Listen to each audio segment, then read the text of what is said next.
राहुल जी, आपको लगता है माटी कला बोर्ड का गठन नहीं हुआ, इस चीज को महत्व नहीं दिया गया, तो क्या नई जनरेशन इसी काम को करेगी? देखिए, सरकार हमें रिटर्न में दे दे कि हम माटी कला बोर्ड का गठन नहीं करते, तो प्रजापति समाज भी स्पष्ट कर देना चाहता है कि जिस दिन प्रजापति समाज ने मिट्टी के बर्तन बनाने बंद कर दिए ना, तो ये जितनी जनता है ना, जितना भी धरती पे समाज है, इसकी मुक्ति होनी बंद हो जाएगी। और मुक्ति नहीं होगी अगर प्रजापति समाज ने इनको बर्तन देने ही बंद कर दिए ना, तो इनकी मुक्ति नहीं होगी। शमशान घाट में दूसरी हंडी में लेके जाएंगे अपनी अर्थियों को।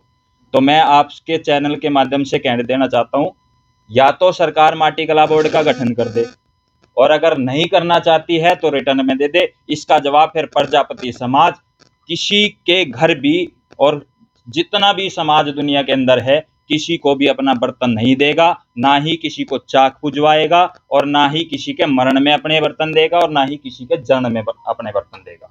तो दिल्ली सरकार के किसी नुमाइंदे से आप लोगों की बातचीत? रामनिवास आदरणीय हमारे रामनिवास गोयल जी, विधानसभा अध्यक्ष जी से हमारी लगभग 36 से 37 बार बैठक हो चुकी है, और मनीष सिसोदिया जी से भी हमारी बैठक हुई थी, लेकिन आश्वासन के अलावा और कुछ नहीं मिला प्रजापति समाज को। लोकसभा चुनाव में सभी पार्टियों को बहिष्कार करेंगे? बिल्कुल करेंगे जी। लोकसभा चुनाव के अंदर सभी पार्टियों का प्रजापति समाज पूर्ण तरीके से बहिष्कार करेगा, जब तक माटी कला बोर्ड नहीं, दिल्ली के अंदर वोट नहीं।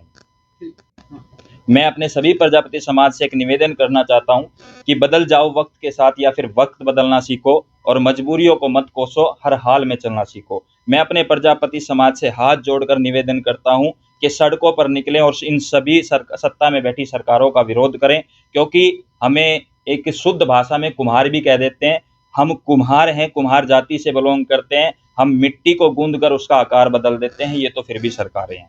राहुल जी, ये बताइए, जो हरिद्वार से आप लोगों का संकल्प यात्रा दिल्ली के लिए रवाना हुआ था, लेकिन आखिर साइकिल से रवाना हुआ था, साइकिल का क्या उद्देश्य था उसमें? देखिए, अभी जैसे आपको पता होगा कि कांवड़ यात्राएं चल रही हैं। हम चाहते थे कि जो आम पब्लिक है उसको भी कोई परेशानी ना हो, और हमें भी कोई परेशानी ना हो, क्योंकि लंबा समय था, इसलिए हमने साइकिलों को चुना। लंबा समय था, लेकिन लंबा दूरी भी तो था। देखिए, लंबी दूरी थी, इसलिए हमने साइकिलों का इस्तेमाल किया। साइकिल से नहीं, आप साधन से भी कवर कर सकते थे। किस साधन से कवर कर सकते थे? हम अपने घोड़ी बुग्गी तो लेके जा नहीं सकते थे। अगर हम घोड़ी बुग्गी लेके चलते, सुनिए, पिछली बार क्या हुआ था, जब हम घोड़ी टांगों को लेके चले थे, तो जो आम जनता है, आम जनता को भी परेशानी उठानी पड़ी थी, और सरकार ने भी इनके लिए मंजूरी नहीं दी थी, और ना ही इस बार इनके लिए मंजूरी दी थी, इसलिए हमें घोड़ी बुग्गियों को रोकना पड़ा। क्या साइकिल के लिए मंजूरी? जी बिल्कुल मंजूरी थी, रिटर्न में मंजूरी दी गई थी हमें। तो आगे की क्या रणनीति है? आगे की रणनीति हमारी यही है। मैं आप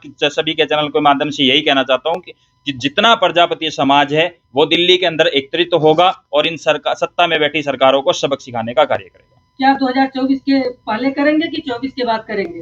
देखिए, 2024 के अंदर ही होगा, और आने वाले लोकसभा चुनाव का भी हमारा प्रजापति समाज पूर्ण रूप से बहिष्कार करेगा। ठीक है। सर, अपना परिचय दीजिए। मेरा परिचय दियाजीत कुमार प्रजापति है जी, तो नरेला दिल्ली 40। अजय जी, जो आगामी लोकसभा चुनाव है उसको लेकर के आपका समाज कोई निर्णय ले रहा है, कोई योजना बना रहा है, क्या है?